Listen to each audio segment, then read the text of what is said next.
Hi, my name is Akira Kopec, and I'm from the Center for Civic Engagement. I'm here with the Republican candidate for New York State Senate District 52, Mike Sigler. Thank you so much for being here, and let's get started.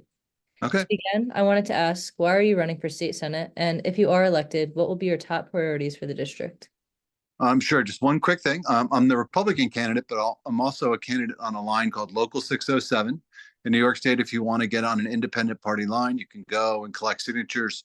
You need 3,000. We went and got 4,762. So we're the only Senate candidate in the state that did that. Why am I running? I'm a county legislator. I've done that about 14 years in Tompkins County. What initially got me into the race and got me interested was the state came through. There's what's called federal Medicaid assistance program money, and it's because we're the only state that actually makes your county pay part of the Medicaid expense of the state. 25% actually is what we pay. The federal government used to come in and give us some money for that, quite a bit of money to offset the cost there. But the state decided to go and pocket that. So for Tompkins County, it was 1.61 million. Cortland was 2 million, and Broome was about 5 million. And that's every year going forward. That's a huge hole in a county budget. Your county does a lot of the heavy lifting. It does your mental health, it does your opioid addiction, your homelessness, sheriff's department, all of that is under county. And so to make up that kind of difference is very difficult to do. The only place the county can go is your property tax or your sales tax, and we don't have any control over sales tax. So it's going on the property tax, which is the biggest tax that people face. That's the one they're the most concerned about. Um, some of the big issues. Why else am I running? There are three big issues that I saw. The nice thing about going for an independent party line is we had to go to a lot of doors, and we went to them early, so we got a really good feel for the district. We went in every county. We got signatures from every corner of the district. Costs. Everybody was talking about costs and how much everything was expensive and the inflation and but it goes beyond that. It goes into insurance, definitely property taxes. Everybody was worried about because at least in Tompkins County, your assessments went up quite a bit, so you're seeing huge tax increases. Crime, and that went across the board from senior citizens to younger people. Met a young woman last night actually at the Tompkins Chamber Awards dinner. She runs a restaurant downtown, and crime concerns her because her people are leaving at about midnight. They have money in their pocket and they don't see a police presence anywhere downtown. And that worries her. And the homeless problem that we have in Ithaca, and now it's in Broome, and now it's in Cortland. We are seeing crime related to that, whether it be shoplifting or just random crime around town. Stolen bicycles, for example, is actually a huge issue in Ithaca. So crime is there, and the migrant illegal immigration issue, really more of a federal issue, but it's dragging a lot of resources out of the state. $4.5 billion has been approved by the current legislature to pay for that, and that's not something the state is equipped to handle. So that's why I'm running. Thank you. The first issue-based question I want to ask has to do with housing. Yep. As you're aware, housing options in Binghamton are both slim for students and for families. I'm wondering, how will you work to ensure that, especially with the new zoning laws that were recently put in place, how will legislation be geared towards helping not only families but also college students find affordable and safe housing? Right. And no, it's a big issue in Ithaca too. I mean, I was talking to one woman yesterday. She rents with her husband in an apartment building, and she said it was an affordable apartment. So she told me how much it was, $3,000 for a two-bedroom. I was like, wow, I was surprised that that was considered affordable, but that was her. She said other stuff downtown's more expensive. What I would do is make shovel-ready sites. And this we are not good. The government is not good at building housing. I would like to stop saying let's build affordable housing and start saying let's make housing affordable. And how do you do that? We prepare land like up in Clay. They prepared a whole site for Micron so that when Micron came and wanted to move in, it was site ready. They could just move right in. You know, they had the water, they had the sewer, they had the electric. We can do that with housing. We could lay out neighborhoods. We build the roads. We build the electric, the natural gas infrastructure, everything you would need so that all the builder and the zoning would be cleared already so that when a builder comes in, all you say to them is, okay, you can build a 2,000 square foot house on this lot. And they come in and they just put it in. That it removes a lot of the risk for the builder.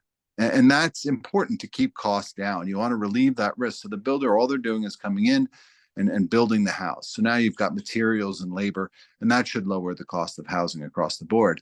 People like single family homes. That's what they're looking for. We also have apartments, but that the state seems a little bit more advanced in dealing with how to, because you can only have to deal with one big developer, then you don't have to deal with multiple people. And once you get more people involved for single family, it's a lot harder to build. Thank you. The next question I want to ask you about is healthcare. Your Mhm. opponent has previously introduced a bill that serves to help expand access to healthcare services for firefighters, as it has been shown that they're more likely to be diagnosed with cancer and cancer-related diseases. Mhm. Your campaign website also indicates concerns over rising healthcare costs, especially focusing on cancer treatments as well. As you're aware, there are a multitude of disparities that exist when it comes to disease control and prevention. So I'm wondering, what are your future plans in terms of addressing healthcare affordability and access for people in District 42, District Right. 52? My apologies. So something the county, I'll give you two different options, and that's what it's about. You have to lay out different options and see what's the most palatable to people. In Tompkins County, what we did, we self-insured. So instead of going kind of through an insurance agency and just putting it out there for bid, we decided to self-insure, and we formed a healthcare consortium at the county. And that it didn't lower our costs tremendously, but what it did was it stabilized our increases. You have to expect an increase every year, but there were times people were looking at 20% increases. We never got that. We got maybe 6% increase, sometimes 3%. So we were able to stabilize our market a lot by doing this healthcare consortium. And now we've brought in other municipalities into that, not just the county. So from a government standpoint, it's been very effective. And I would like to see more counties do that and kind of guide them onto how to do that. The other thing you can do, a lot of people talk about Medicaid or Medicare for all, and it's not really Medicare for all, it's Medicaid for all. And most people don't like Medicaid. That's why they don't call it that. But Medicaid for all would basically be single payer. It's very difficult to get there. And the reason is once you voted in like California does or Vermont does, the budget just blows out it blows out your budget. It's three times what your actual budget is. And so nobody ever can put it into place. What I would suggest you do is you pick a disease like cancer, where you get bipartisan support. Everybody's been touched by cancer in their lives. You know how many people get cancer every year in New York State. You know what the average cost of treating that person is, so you can actually come up with a budget number. It's going to be a big number, but you can come up with a number, and that way you can budget for that. When I first did this 10 years ago, people were like, "Oh, that will take forever." Well, it was 10 years ago. If we did it 10 years ago, you would have this already. And if you had done it, people also would say it's going to be very expensive. Our budget's gone up $70 billion in the last 6 years. If you had put this in place, everybody would be covered for cancer. I think people would have said, I got something for that money, right? And then you can also go to the insurance companies and say, we're taking this off your book. You're going to need to lower your premiums. And then you could see a premium decrease too. So it would have multiple benefits. But I mean, that's obviously something we'd have to work out. Thank you. My next question has to do with the passage of the maternal health package, which serves to advance and uphold progress of the reproductive rights movement. In a time of extreme uncertainty surrounding issues of reproductive health, what further steps can be taken to ensure that issues of reproductive health throughout New York State remains accessible for women? Additionally, in terms of childcare and other services, what steps can be taken to lessen the financial burden that families face? Right. So this is a twofold question. Let's address I guess the abortion issue first. Is that in New York State, abortion's been legal for half a century.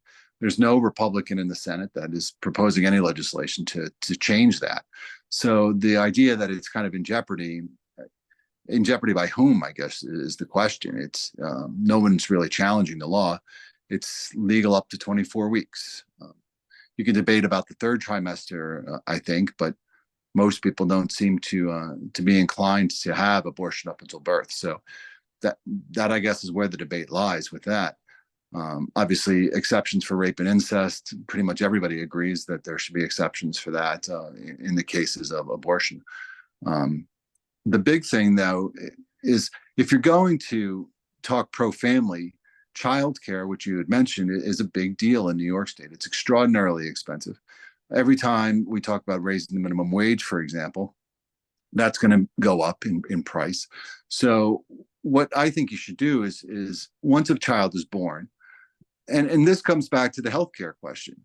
Perhaps the state should look at if a child is born, it could be $35,000. Maybe that is something we cover immediately for people. I mean, if we're going to be pro-family, we don't want a young family or a young mother, a young father, whatever the case may be, to be saddled with a $35,000 debt right out the gate. When it comes to childcare, though, maybe what you do is you attach money to the child and you say, okay, the child is now 1 year old. That's $5,000 a year. So the child tax credit should be increased. I mean, it was at 1,000 for a long time. I know my opponent also supports that. But what you could do is attach even more money to that so that if they want to put them into some kind of daycare, the money is already available. And you want to make the money available quarterly. You don't want to wait per year like a tax credit because a daycare, they can't wait till the end of the year, that they actually need the money right then to get paid. So a tax credit, while it sounds great, you want to front load that kind of funding. Thank you. The final question I have is just if there's anything else you would like to share that will help students decide who deserves their vote on November 5th. Sure. I mean, my goal, New York State has excellent colleges. I mean, Binghamton University is ranked the 4th best college for affordability and for what you get out of it. I know kids from Lansing have gone to BU just because it's affordable and you get a great education. My middle child right now is at a SUNY school, and it was driven by cost. She got into Cornell, but it's $250,000, whereas the SUNY school she's going to graduate with hardly any debt. So that's a big thing, I think, for students is how do we make and keep college more affordable? But then once they get out, how do we keep those folks in New York State? So it's not just about creating great education here. It's about creating a business climate where they could start a business. They can go into business with friends of theirs, maybe from the university, or if they knew of the technology that was at the university that they could bring forward and create a business around that, because I want them to build their business here. I want them to build their careers here and build their families here, because that's the only way New York State will stop this people train into other states. And we need to make that business, that entrepreneurial climate better, but also the small business climate better. We're good at big business, it seems, because we can throw tax dollars at them, not really tax dollars, but tax incentives. It's kind of like Micron. A lot of money has been thrown at that company to bring them here because it's $100 billion investment. But the majority of people are employed by small business, and they don't get the kind of help that we're going to need to do to drive this forward so that we can keep students like at BU in this state creating more jobs, more economic opportunity. Thank you. And I just want to thank you so much for coming today. Students, I want to remind you that you can check out other videos to see all the other candidates, and don't forget to vote on November 5th. If you have any questions, please come visit us at the Center for Civic Engagement, which is located in the Union across from the Marketplace. Thank you so much.